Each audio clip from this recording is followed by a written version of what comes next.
Olá, sejam todos muito bem-vindos. Eu sou o professor Ricardo Lengruber e esse é o programa Ponto de Vista, exibido pela TV Zoom, toda quinta-feira, às 21h30, e reprisado ao longo da semana em muitos outros horários da sua conveniência. Programa que é exibido também pelo YouTube, pelo aplicativo da TV Zoom. Se você ainda não o tem, baixe no seu telefone celular, nas lojinhas dos aplicativos e na internet, e acompanhe o nosso programa e os outros muitos programas da grade da TV Zoom. O programa Ponto de Vista tem por objetivo debater temas do cotidiano, temas da atualidade, temas de interesse do telespectador, de interesse da sociedade de uma maneira geral. Hoje vamos conversar sobre educação em tempos de pandemia, de isolamento social, aulas suspensas nas escolas, nas universidades no Brasil e em boa parte do mundo. Nosso convidado de hoje é o professor Hamilton Werneck, palestrante, escritor, autor de 28 livros publicados até o momento. Nosso programa está sendo gravado no dia 1º de julho e é importante sempre registrar, faço isso toda semana, porque a data, nesse momento em que há muitas transformações todos os dias, é muito importante. Rapidinho, depois da vinheta de abertura, a gente volta, recebe o professor Hamilton Werneck para um bate-papo sobre educação na pandemia.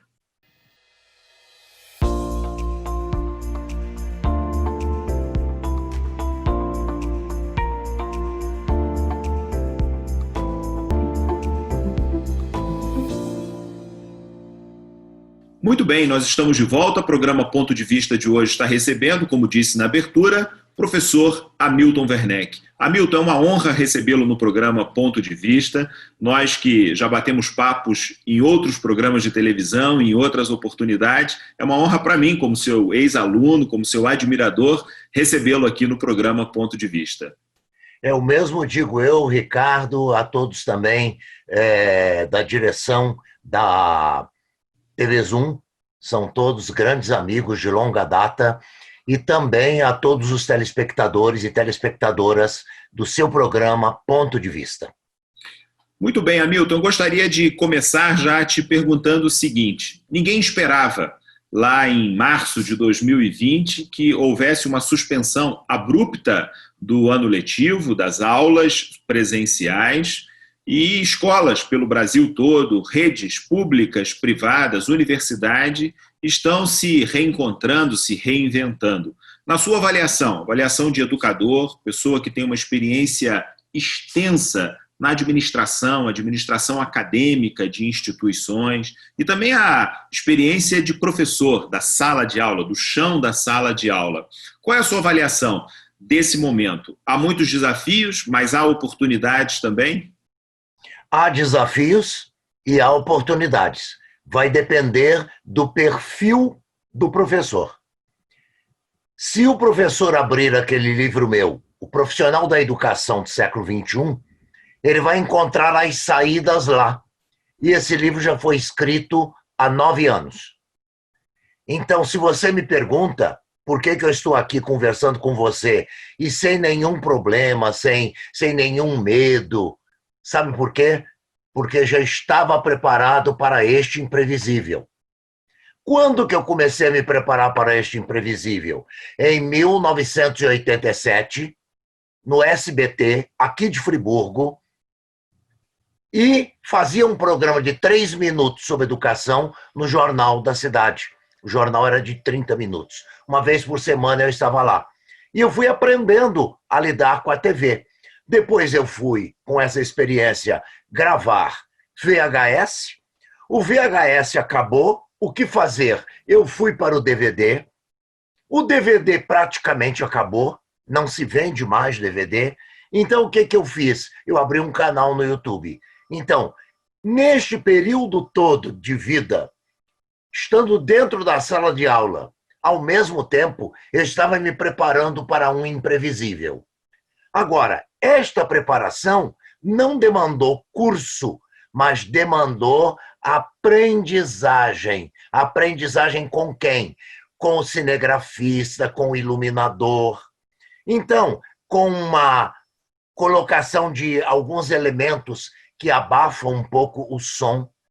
Então, eu adaptei o meu escritório e dentro de casa, que ele fica num sótão, então eu adaptei para estúdio. Então, faço a iluminação de maneira bastante simples, mas que funciona. E vamos aprimorando. Agora, muitos professores que estavam acomodados, eles receberam uma grande sacudida, um solavanco com essa paralisação. Por quê? Muita gente não queria pôr a mão no computador. Muita gente não queria usar o celular a não ser para fofocar. E agora estão vendo que tem realmente em mãos uma excelente ferramenta. Então, existem oportunidades. E eu chamaria a atenção de todos os professores, não no sentido de dar bronca, mas dizer o seguinte: a pandemia passa, mas muita coisa à distância deve continuar, deve ficar. O presencial volta? Claro que volta. Como a leitura, por exemplo, pelo tablet, pelo celular, continua. Mas é uma leitura que cansa a vista, porque o tablet, o computador, eles emitem luz, enquanto que o papel reflete luz. Então, nós vamos continuar a ler no papel e a ler no computador, a termos aulas presenciais e a termos aulas à distância. Então, isso tudo deve continuar com um grupo de pessoas que está aproveitando este momento para aprender. Aprender com todas as pessoas. Uma pergunta. É claro que há muitas oportunidades, é claro que a pandemia ela provoca, né, como uma agulha de acupuntura, ela vai em um determinado ponto e acaba fazendo isso reverberar pelo corpo todo. Mas nós sabemos, infelizmente, que o nosso país é um país muito desigual, um país em que boa parte da população está apartada, está alijada de acesso a uma internet com um mínimo de qualidade, de disponibilidade na sua casa, na sua residência, de algum tipo de equipamento tecnológico, para usar os exemplos que você utilizou na sua resposta anterior.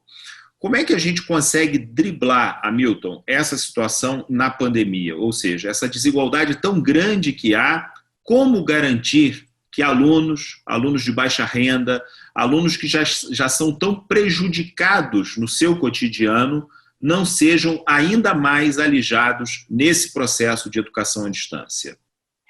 Ricardo, e senhor telespectador e telespectadora, no mundo, nas pandemias anteriores, da H1N1 e tudo mais, alguns países tiveram problemas seríssimos. O Brasil quase não teve, porque não houve fechamento de escola. Mas vamos citar, por exemplo, o que aconteceu num país onde a desigualdade social é maior que a nossa e a população assustadoramente maior. A Índia. Quase 1 bilhão e 200 milhões de habitantes. Após a pandemia, quando as crianças voltaram para a sala de aula, o que aconteceu? 15% evadiu, não voltou mais. Se você considerar que a Índia tem aproximadamente 300 milhões de estudantes no ensino básico, portanto, mais do que a população brasileira, 15% disso significam que 45 milhões de crianças indianas abandonaram a escola. Se isso acontecer no Brasil, e nós temos 50 milhões aproximadamente, e tivermos uma evasão de 20%, que é o que se calcula, porque, por exemplo, no estado do Rio de Janeiro, hoje, dia 1º de julho de 2020, a informação que eu colhi ontem à noite no noticiário é que 20% do alunado não está tendo acesso à internet e não consegue seguir coisa alguma. Se isso acontece em média pelo Brasil, porque no Acre são 30%, no Maranhão são 12%, mas em São Paulo, que é o estado mais rico do país, são quase 40%. Então, vamos imaginar uma média de 20%, nós teríamos 10 milhões de crianças que não voltariam para a escola. Então, é preciso que a volta às aulas seja pensada de várias maneiras. O acolhimento dos que voltaram e a busca pelos que não voltaram.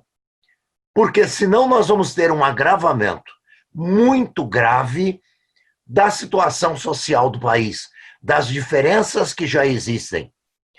O fato de alguns não terem acesso à internet já... Nós tivemos um pequeno probleminha na gravação, estamos retomando. O professor Hamilton vinha falando sobre os desafios pós-pandemia, sobre a questão da evasão escolar. Um número médio no Brasil provável de 20% dos estudantes, o que daria na conta 10 milhões de crianças e adolescentes fora da escola pós-pandemia.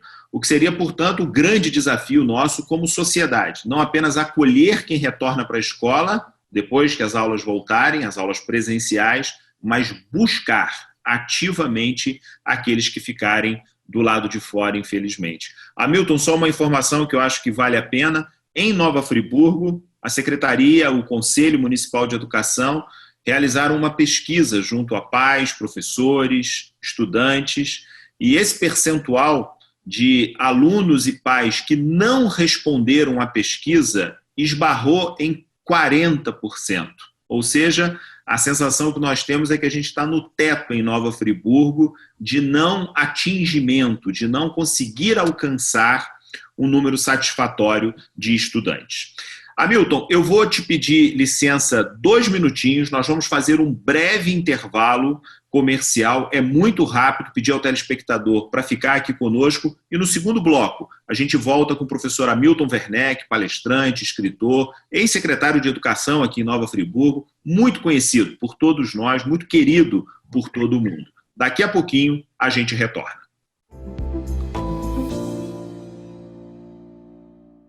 Acesse tvzoom.com.br e fique por dentro das principais notícias de Nova Friburgo.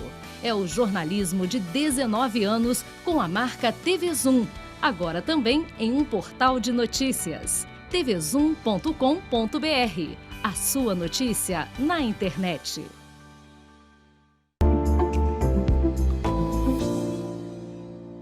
Olá, nós estamos de volta, programa Ponto de Vista de hoje, conversando sobre educação e recebendo o professor, palestrante, escritor, Hamilton Werneck. Hamilton, você falava no bloco anterior sobre evasão escolar, falava sobre os desafios que a sociedade brasileira terá, a sociedade mundial, na verdade, mas a brasileira especialmente. Queria que você falasse um pouquinho sobre Nova Friburgo, sobre a sua percepção a respeito da cidade, da rede pública de ensino em Nova Friburgo.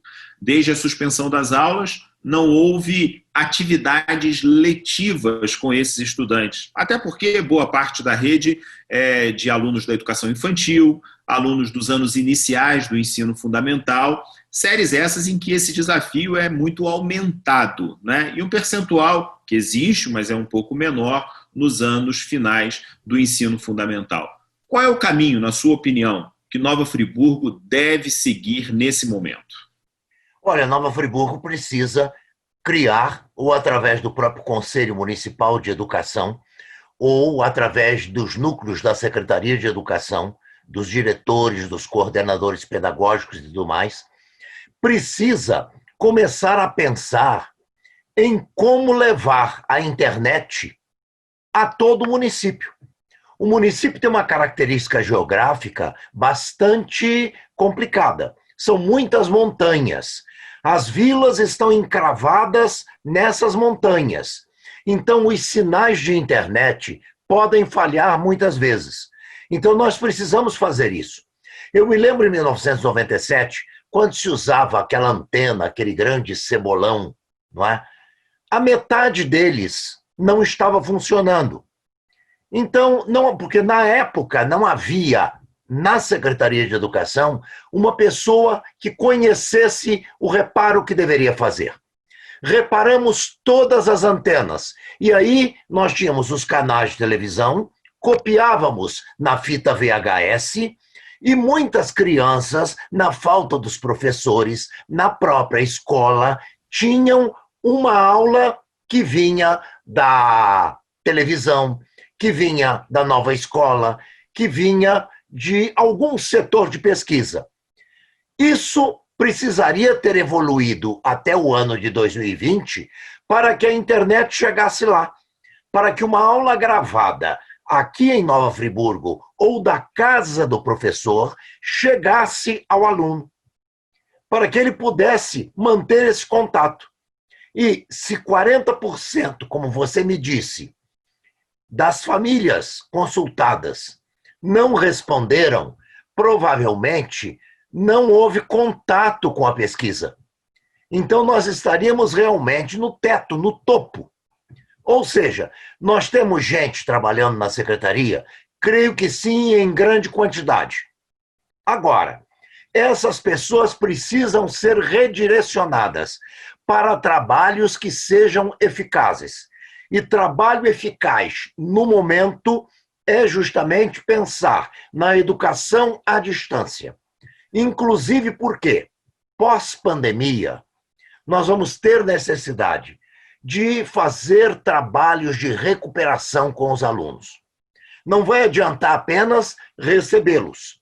Eu tenho que recebê-los, eu tenho que diagnosticar para saber o que eles já aprenderam, o que não aprenderam.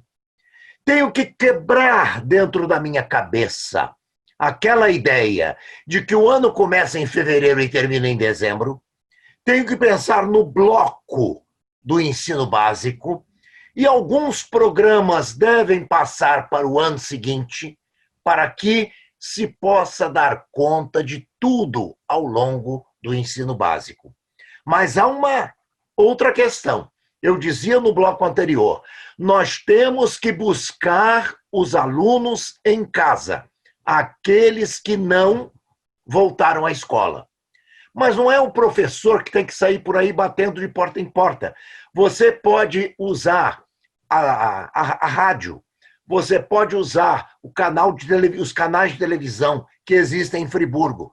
Você pode utilizar também o Conselho Tutelar, avisando, olha, nós estamos com esses endereços aqui, procurem as crianças, a escola já está aberta. Então, fazer um esforço nesse sentido. Eu, uma vez, fazendo um programa com a Leda Nagli, uma professora de Niterói, diretora de escola, ela buscava o aluno através do celular. Os alunos todos tinham celular. Então, bastava o segundo dia de falta que alguém da escola estava telefonando. Então, é preciso verificar, será que esta família tem telefone celular? Será que dá para conversar com a família e saber por que o aluno ainda não voltou? Se ele está doente, ou até, Deus nos livre, mas ele pode ter falecido com o coronavírus? Muita coisa pode ter mudado na configuração das famílias. Graças a Deus, em Nova Friburgo, até agora são 30, até o dia de ontem, dia 30 de junho, 35 pessoas faleceram. Cada morte é uma perda irreparável. A gente lamenta profundamente. Mas é uma quantidade, um volume de mortos menor que em outras partes do Brasil. Não é? Hoje eu recebi uma informação que uma pessoa, hoje, 1º de julho, a primeira pessoa que faleceu no município vizinho de Duas Barras, que é o município onde a sua família, a família Lengruber, a família Werneck, ainda tem muita gente por lá. Não é? É uma perda, é uma pessoa, mas é uma perda irreparável. Enfim, usar todos os mecanismos que a Secretaria dispõe, que nós já temos, enquanto a Secretaria de Educação deve fazer conexão com todos os administradores regionais, com a Secretaria de Tecnologia, para que o governo municipal procure levar a internet a todos os cantos do município. O telefone praticamente já chega. Temos que fazer chegar a internet, tendo em vista que uma outra pandemia poderá vir, a gente espera que não venha, mas pode vir. Os vírus habitam as florestas. Nós, seres humanos, estamos destruindo as florestas, porque queremos ganhar dinheiro ou com a pastagem, com a criação do gado ou com a venda de madeira. A floresta, então, libera os seus vírus que não ficam lá e atacam os humanos. Temos que pensar nisso. Mas também temos que pensar que muita coisa à distância vai continuar. E se eu continuar com 40% sem ter acesso, eu terei uma evasão escolar muito grave. E essa evasão, se chegar à metade de 40%, 20%, isto vai significar fechamento de turmas em escolas rurais e dispensa de professores, dentro das permissões que a nova lei trabalhista concede ao administrador público. Agora, Então, Milton, sem dúvida nenhuma, estou de pleno acordo contigo. A questão da internet, ela não é mais uma opção, não é mais uma escolha, não é um luxo, é um item de primeira necessidade. A pandemia nos mostrou a todos isso. Da mesma maneira que água, que saneamento básico, que energia elétrica, a internet entra na cesta, digamos, daquilo que é o mínimo necessário para uma vida com dignidade. com dignidade. Agora, Né? Hamilton, você falava sobre currículo escolar, sobre os conteúdos que se apresentam para cada ano de escolaridade. E a gente sabe, eu e você como professores, que nós temos uma tradição no Brasil muito conteudista ainda. Embora a legislação venha caminhando, os dispositivos, as propostas, a própria Base Nacional Curricular Comum, enfim, há avanços, mas nós ainda temos uma mentalidade muito conteudista. Queria que você nos falasse um pouquinho sobre o currículo escolar brasileiro e que lições esse currículo pode ter a partir da experiência da pandemia. Olha, a partir da experiência da pandemia, e já antes dela, a Base Nacional Comum Curricular já dava uma nova visão para o currículo. O importante é verificar todos os eixos, todas as grandes competências propostas pela Base Nacional, que, pessoalmente, eu concordo com ela até o 9º ano. Eu creio que a base para o ensino médio teria que ser toda rediscutida e toda refeita. Agora, temos que rever e refazer os conteúdos à luz da Base Nacional, que, por sua vez, ela segue a Agenda 2030 da ONU. A ONU fez 17 propostas. Estas propostas são de longe. Elas vêm desde 1971, com o relatório FOR. Ela passa pela religação dos saberes de Edgar Morin e ela desemboca na Agenda 2030. Agora, pessoas que exercem ação nos governos, seja governo federal, estadual ou municipal, mas que tenham uma visão nacionalista, não aceita que o país vizinho está ao lado do meu quintal e que eu tenho que trabalhar em conexão com ele. Pensa só no seu pedaço. Não. A dengue brasileira afeta a Bolívia, afeta o Paraguai. A aftosa, se afetar o Paraguai, vai afetar o Mato Grosso do Sul. Nós estamos, já dizia McLuhan, desde 1960, estamos numa aldeia global. E Marshall McLuhan não conheceu a internet. Imagina se ele tivesse conhecido. Então, nós temos que estar atentos a essas questões. O conteúdo só tem sentido se ele estiver dentro de uma perspectiva, dentro de um projeto, dentro de uma concepção. E essas concepções estão na Base Nacional Comum Curricular. Há quem seja a favor da base e há quem seja contra a base. E alguns com a seguinte fundamentação: a base tem uma característica internacionalista e eu sou nacionalista. É como o Brasil ficou muito tempo. O petróleo é nosso, mas fica debaixo da terra e a gente não explora. Não é? Então nós temos que passar por essas mudanças. Se você, professor, professora, voltar à sala de aula pensando que em 3, 4 meses vão ter que dar conta de todo o conteúdo previsto para 2020, perca as esperanças, por favor, não faça isso, porque as suas crianças, seus alunos, não terão condição de assimilar.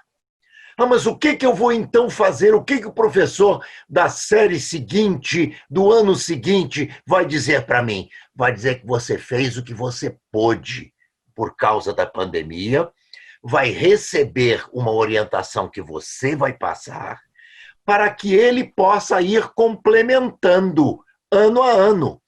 Nós temos para algumas séries 1 ano, outras 2 anos, outras 4 anos, outras 8, 9 anos.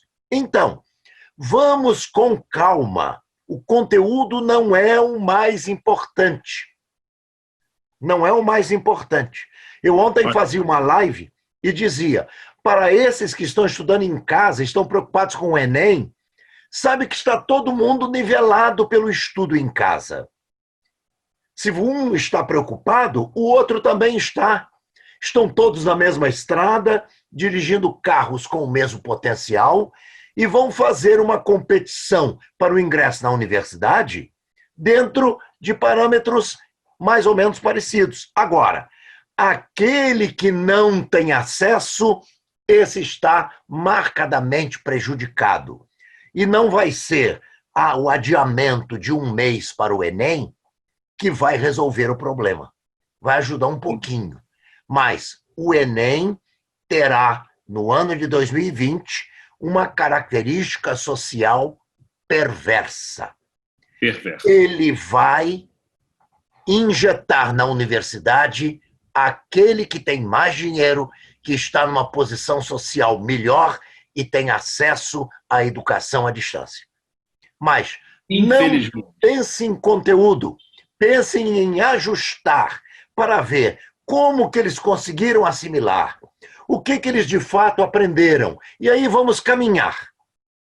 Caminhar. Temos que aprender com Einstein e esquecer um pouco Newton.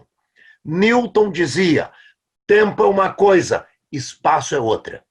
Einstein, no século XX, disse, não, senhor, tempo e espaço andam juntos, têm que ser conjugados.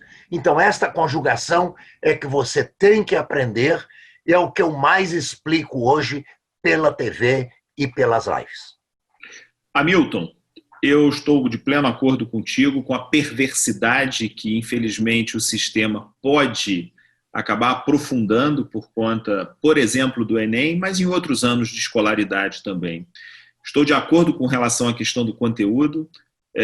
Vou repetir aqui uma máxima que já se tornou quase que clichê, mas mais importante do que aprender coisas, aprender saberes específicos, o desafio que nós temos hoje nas escolas, na vida, é aprender a aprender permanentemente. E se a gente conseguir deixar esse legado para os nossos estudantes... Aliás, eu agradeço muito essa sua observação, porque de 1997 até o ano 2000, quando eu fui secretário de Educação, o lema da secretaria era aprendendo a aprender.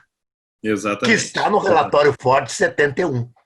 Muita gente naquela época não dizia, isso é novo. Falei, não, é de 71, já tem tempo. Hamilton, nós temos 1 minuto para concluir o nosso programa.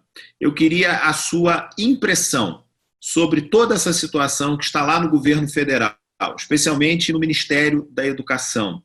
Entra ministro, sai ministro, ministro que nem chegou a entrar já sai. Qual é a mensagem que nós temos do governo para o mundo da educação no Brasil com esse cenário todo? Nós temos que ter um ministro que seja especialista em gente. Em segundo lugar, um ministro que seja especialista em educação.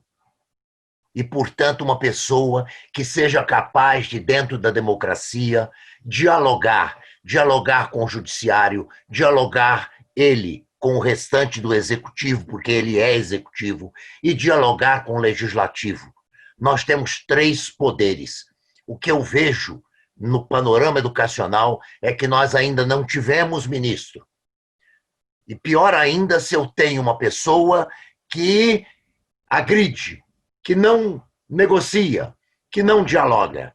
A educação tem uma perda muito grande e ela tem que recuperar, e eu desejo, portanto, que o próximo ministro seja uma pessoa aliada à verdade da sua formação, à verdade da sua conexão com as pessoas, com a educação e com o respeito que o profissional da educação deve merecer neste país. Muito bem. Hamilton, muito obrigado pela sua presença no programa Ponto de Vista. É muito rápido, você é uma pessoa que fala com muita facilidade, tem muito conteúdo. Outras vezes haverá para você voltar ao nosso programa e nós conversarmos sobre esse e sobre tantos outros assuntos. Muito obrigado. Muito obrigado pelo convite e, mais uma vez, um grande abraço a toda a direção da TV Zoom e também um grande abraço, um beijo no coração de todos os telespectadores e telespectadoras. Obrigado a você. Você, nosso amigo telespectador, telespectadora, muito obrigado pela sua audiência, por ter acompanhado o nosso programa até aqui. Semana que vem, nós voltamos com o programa Ponto de Vista, outro convidado, convidada e um tema, certamente, do seu interesse. Até a próxima.